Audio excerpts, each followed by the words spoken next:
Habrá quien diga no, porque no solamente saliste porque estás pensando en ti, estás pensando en tu familia que depende de ti. ¿Qué tal que la persona que necesitaba salir salió no tanto porque estuviera pensando en su vida, a lo mejor tiene un hijo enfermo y ese hijo enfermo depende de él? Entonces, al ver que no podía salvar a la otra persona, salió, pero no tanto por él, sino entonces ya no es tan deontológico. Se vuelve un debate muy complejo. Entonces, aquí sí tendríamos que saber exactamente por qué la persona hizo esto. Y esta evaluación, nosotros estamos desde luego analizando ejemplos de otras personas hipotéticas, en situaciones hipotéticas, porque estamos ejercitando precisamente todo lo que conlleva a la ética, pero esto, la intención de todo esto no es que los demás estén evaluando a los otros, es que cada uno de nosotros hagamos toda esta reflexión sobre nuestra propia conducta. Nosotros, para efectos de la clase, lo estamos haciendo sobre ejemplos que apelan a los otros. Pero no es que la ética se la esté viendo. Vaya, la ética analiza ejemplos de otros por cuestiones didácticas dentro del salón de clase.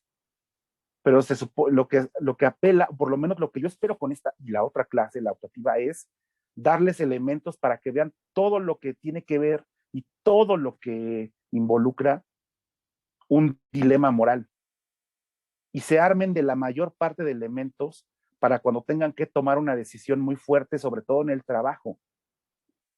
En temas más adelante voy a tocar el tema, en clases más adelante voy a tocar un tema que tiene que ver, que seguramente sus profesores archivistas no estarán tan de acuerdo conmigo, pero yo no entiendo el llamado principio de objetividad en los archivos. Para mí el archivista tiene que ser un agente con compromiso social, y el llamado principio de neutralidad y objetividad es simplemente una regla deontológica que justifica o exime al archivista de involucrarse en de adquirir ciertos compromisos sociales. Lo hace anodino, adormece esa sensibilidad social, que no es poca cosa, sin esa sensibilidad social no tiene fundamento social la práctica del archivista. Entonces, todo esto de estar evaluando lo que están haciendo otros, lo estamos haciendo para efectos de la clase. Pero en este caso tendría que recaer sobre la evaluación de nosotros mismos, más que de estar juzgando por qué una persona hizo, porque realmente no podemos saber por qué esta persona sacó a los bebés, pero sí podemos teorizar de cuáles serían las diversas razones que una actúa. Y la verdad es que no hay una razón casi siempre que gobierne una de nuestras decisiones, sino que es una emoción traslapada sobre otra y otra y otra. Es un enjambre de razones por las que actuamos o no actuamos. Un ejemplo, en el siglo XX, la ética prácticamente se revolucionó y una de las cosas que surgieron en el siglo XX fue algo que se llamó psicología moral. Y fue muy importante porque anteriormente se pensaba que si tú tenías una consideración sobre una acción y la veías como algo bueno, si tú crees que, no sé, limpiar las calles es bueno, la persona lo iba a hacer. Y si no lo hacía es porque realmente no, de corazón no pensaba que era bueno. Pero esto no es así. Hay muchas cosas que realmente todos nosotros consideramos que son deseables y no las llevamos a cabo. Eso es lo que estudia la psicología moral. Que anteriormente la ética pensaba que creer que algo es bueno y llevarlo a cabo era casi como un paso inmediato. Y la psicología moral nos dio a entender que no, es un abismo muy grande. Por ejemplo, a alguien le preguntas, ¿tú consideras que es bueno dar limosna? Pues yo creo que sí, ayudar a los demás creo que es bueno. ¿Y tú por qué no das limosna? Ah, por egoísmo, porque no quiero promover la holgazanería, etcétera. Tú le preguntas a las personas, ¿consideras que es bueno leer? Sí, ¿y por qué no leemos todos? Ah, la ética de antes dirá, es que en el fondo realmente no crees bueno, que leer sea bueno, lo dices de dientes para afuera. No, puede ser que sí. Sí creo que leer es bueno, pero no lo hago por complejidades de las personas, dilemas, por flaquezas de nuestra personalidad. ¿Tú crees que fumar es malo? Pues yo creo que sí, sabemos que afecta salud y por más. Entonces, esto es muy complejo y estos ejemplos nos sirven precisamente para analizar todo lo que involucra la decisión de una persona. En este caso, ese ejemplo que pones, Yasmín, nos puede servir para indagar todos los posibles motivos que esa persona podría tener, pero no podemos estar seguros de por qué lo hizo. La verdad es que podría ser un poco de todo. Pero bueno, pasemos al tema de Kant, que en realidad es casi lo mismo, ¿no? Y como les mencioné, pues es menester de esta clase que estudiemos la deontología, aunque sí con un ojo crítico, pues porque el peligro de la deontología es que se socave, ese es un primer problema, que se socave nuestra capacidad reflexiva, que dependamos demasiado de las normas, y hablo de las normas externas. A ver, Kant, al reflexionar sobre la ilustración, pues nos dice que este concepto, desde el inicio es con lo que inicia el texto, se refiere a la salida del hombre de su minoría de edad, ¿no? Y la minoría de edad aquí no se refiere necesariamente a los años tempranos en la vida de una persona, ¿no? Se refiere, bueno, porque para este caso, pues pueden haber personas ya mayores que aún no han salido de la minoría de edad en el sentido kantiano. Bueno, para Kant, la minoría de edad, digamos, es una evocación a una analogía que se refiere al proceso de maduración. Y la minoría de edad significa esta incapacidad de servirnos de nuestro propio entendimiento, de nuestras propias facultades, sobre todo intelectivas, y que solamente recurrimos a ellas cuando tenemos la guía externa de otros.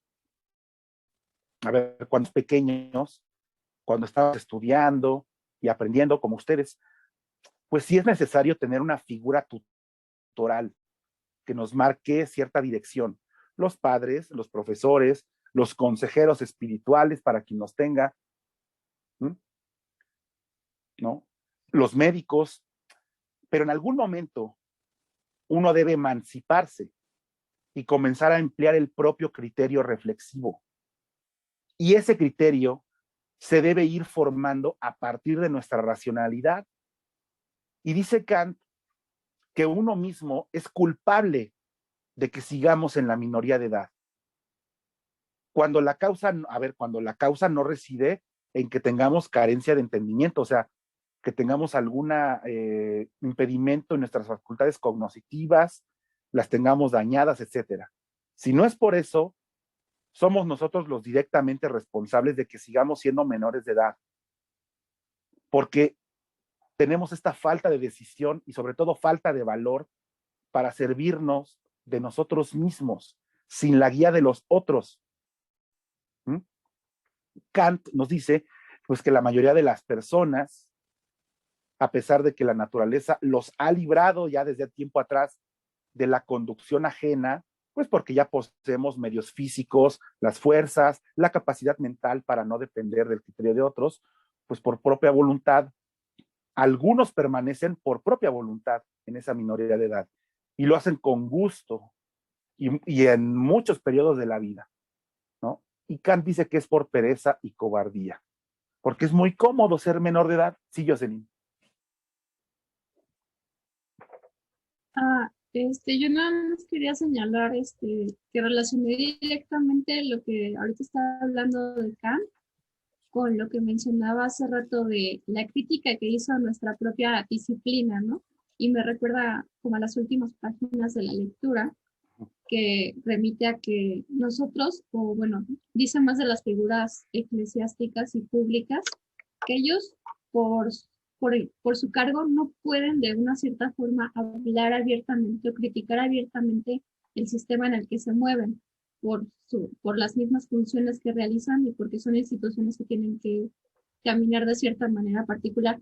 Pero si tienen como esta mayoría de edad en el razonamiento, es su deber al menos escribir y criticar de una manera en la que se pueda mejorar el sistema. Mejorar el sistema para las generaciones venideras. O sea, que haya siempre, lo escribí aquí, que haya siempre un querer progreso y no un retroceso. Entonces eso me hizo muy interesante y también como lo dijo ahorita, que criticó la manera en la que hay mucha objetividad en la archivística y es como de, ¿por qué debería haber objetividad en la archivística? Es criticar directamente a la disciplina en un afán de querer como hacernos despertar, ¿no? De querer criticar incluso nuestra propia disciplina para poder mejorarla. Entonces eso se me hizo muy interesante y es demasiado kantiano. Pero sí, Esta parte sí quisiera yo leerla, acabo de sacar el libro, sí. porque es muy clara al respecto. Dice, es tan cómodo no estar emancipado. Tengo a mi disposición un libro que me presta su inteligencia, un cura de almas que me ofrece su conciencia, un médico que me prescribe las dietas, etcétera, etcétera. Así que no necesito molestarme. Si puedo pagar, no me hace falta pensar. Ya habrá otros que tomen a su cargo en mi nombre tan fastidiosa tarea. Los tutores que tan bondadosamente se han arrogado este oficio cuidan muy bien a la gran mayoría de los hombres. Entonces, en este caso que yo estoy criticando el principio de neutralidad que tanto se defiende en la archivística y me parece que ya no tiene sustento, no significa que no haya momentos en los que las normas no deban de seguirse. Y estoy pensando en momentos, sobre todo en momentos en los que se tenga que hacer un trabajo integrado y todos tenemos que adecuarnos a las mismas normas, si no, esto sería más que una pluralidad de criterios, sería una divergencia muy grande en cuanto a por ejemplo, a la organización de un archivo. Pero también se tendría que ver con ojo crítico este principio de neutralidad. ¿En qué momento sería conveniente para la conducción del actuar del archivista aplicar el principio de neutralidad y no tenerlo esta tabla rasa de, no, tú siempre sé neutral? No sé, no estoy tan seguro de eso. Entonces, por estas razones, a cada individuo, dice Kant, pues le suele ser difícil salir de esa minoría de edad, ¿no? De entrada porque es, digamos, el primer ambiente en el que nos desenvolvemos como seres humanos. Es nuestra naturaleza inicial en la vida, depender de alguien, en este caso de nuestros padres. E incluso le cobramos cierta afición a esa comodidad. No piensen ustedes mismos, ahora estudian una carrera, por tales o cuales razones. Ustedes permanecen en esta carrera, ¿no? Razones económicas, razones de aptitudes, razones de vocación o por azar, porque no faltará quien esté aquí porque lo trajeron las tolvaneras y los caminos azarosos de la vida. Pero antes, cuando éramos niños, pues no necesitábamos pensar ni reflexionar por qué íbamos a la escuela, simplemente íbamos a la escuela, pues porque así se nos trazó ese papel dentro de nuestra familia. El padre o la madre o los tíos o la abuela trabajan, ese es su rol, y nosotros estudiamos. Ese es nuestro papel en la familia. ¿Por qué? Pues porque eso es lo que hacen muchos niños de esas edades, no todos, desde luego. En esas edades apenas comenzamos a establecer cierta relación con el mundo, pero esa relación es mediada por nuestras figuras tutorales. Y poco a poco comenzamos a enfrentarnos al mundo directamente. Y en ese trayecto aprendemos a usar nuestro entendimiento, aprendemos a usar nuestras capacidades físicas y destrezas y nos formamos un criterio propio. Y con eso salimos armados para hacernos de un lugar en el mundo. Esta minoría de edad a la que alude Kant, pues no tiene que ver tanto con la maduración psicológica de una persona, sino con su atrevimiento intelectual, con su emancipación intelectiva. Por eso son muy pocos los que, por esfuerzo del espíritu propio, pues logran salir de la minoría de edad.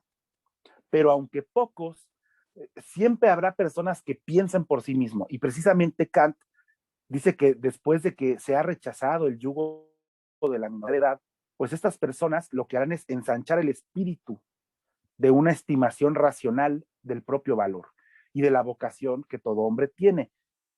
Ahora que preguntaba Yasmín hace 2 semanas si había por ahí alguna ética profesional en general, lo vamos a ver en la siguiente clase. Hay una por ahí de Karl Popper, pero una primera, casi como primer mandamiento, a partir de Kant, sería pensar por sí mismos.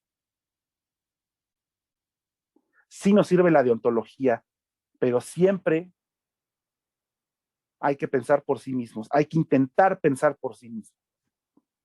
Ese es el objetivo que Kant le da a la Ilustración, que pensemos por nosotros mismos, salir de la minoría de edad y dejar de depender de otros que nos sirvan de guías. Y el proceso de emancipación de esta minoría de edad, por lo general, tengo que decírselos, es lento. Pero a ver, no siempre es lento, porque siempre también es posible una revolución personal que se suscite en la vida de alguien. Repito, no si los avatares de cada quien, las cosas que les han tocado vivir. Y ciertamente una revolución interna puede producir la caída de la dependencia de alguna opresión o de la dependencia hacia algo o alguien. Pero en general, creo que el verdadero camino para reformar nuestro modo de pensar, sin prejuicios, sin estas andaderas, es un proceso lento. Porque yo creo que la ética deontológica es eso, es una ética con andaderas, es una ética que reduce nuestra capacidad reflexiva, que nos da ciertas reglas para que ya no tengamos que pensarle tanto, ¿no? Pero una de las razones por las que muchas personas prefieren una ética así es que este proceso de abandono de la minoría de edad es lento y a veces doloroso. Formarnos nuestro propio criterio es lento y, repito, a veces doloroso. Por ejemplo, para que un médico llegue a tener un conocimiento profundo sobre farmacología, posología, es decir, estudiar las dosis justas que se deben administrar, ¿no? De toda la infinidad de fármacos que existen, pues ese médico va a tener que emprender un proceso de varios años de estudio y de práctica además. Y por eso muchos médicos, la mayoría, se ahorran ese fastidioso camino de estudio y simplemente se hacen dependientes de su vademecum o de su farmacopea, en la que se señala las dosis y los fármacos frente a determinadas hematologías muy generales. Pero ¿qué pasa cuando el caso es más complejo? Cuando la sintomatología realmente apunta hacia un cuadro, pero en realidad hay una enfermedad subyacente. Esta clase de médicos no van a saber diagnosticar más allá de síntomas muy generales, porque la diagnosis es reflexiva, es juiciosa, es evaluativa. Realmente no saben diagnosticar, saben prescribir medicamentos en función de su librito, de su manual. A ver, y no quiero salirme mucho del tema, pero quiero recalcar esto quizás de una forma más alegórica, ¿no? El proceso de maduración de una persona, como ya dije, es lento y la deontología ofrece una salida fácil. Por eso es una opción muy viable para muchos.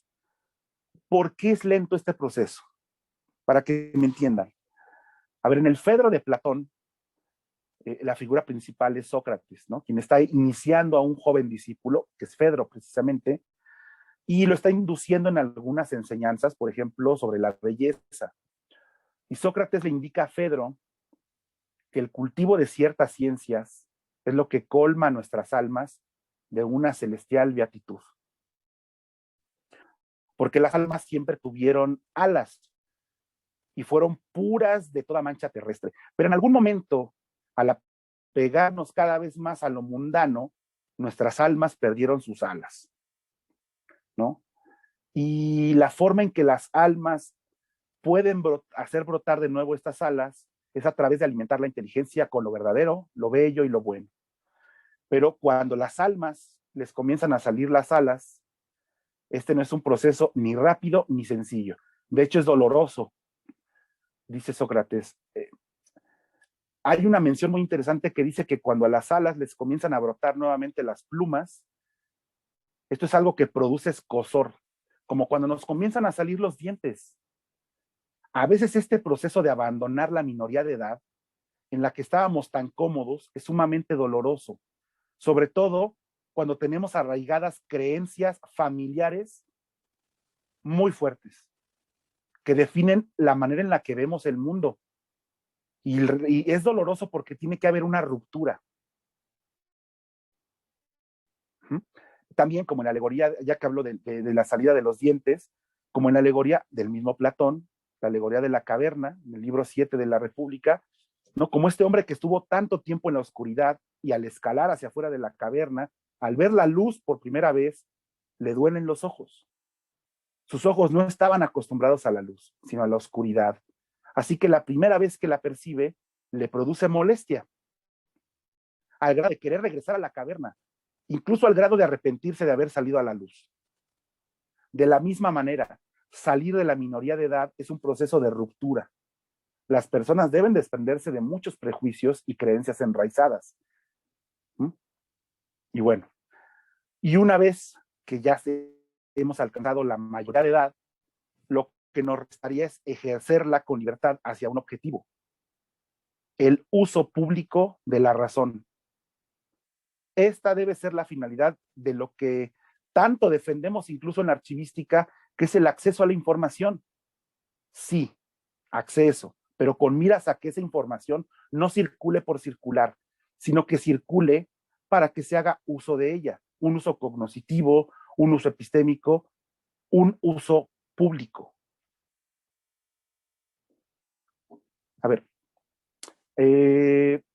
otra cosa que Kant menciona en este texto es, a ver, esto también lo quiero leer porque es muy interesante. Dice: oigo exclamar por doquier, no razones. El oficial te dice, no razones, adiéstrate. El financista, no razones y paga. El pastor, no razones, ten fe. Un único Señor dice en el mundo, razonad todo lo que quieras y sobre lo que queráis, pero obedeced. Por todos lados, pues, encontramos limitaciones de la libertad. Pero ¿cuál de ellas impide la ilustración y cuáles, por el contrario, la fomentan? Y he aquí mi respuesta. Yo creo que el uso público de la razón siempre debe ser libre y es el único que puede producir la ilustración. ¿A qué se refiere Kant con uso público de la razón? Para que no haya dudas. Al uso que alguien hace de la razón, pero ante la totalidad del público. Él llama mundo de lectores. Por supuesto, hay también un uso privado, que es cuando una persona desempeña un puesto o función civil como una profesión. Pero debe existir un equilibrio entre ambas, que van muy en sintonía con lo que ya mencionó Jocelyn, ¿no? Cuando una persona está trabajando, sobre todo en el ámbito gubernamental.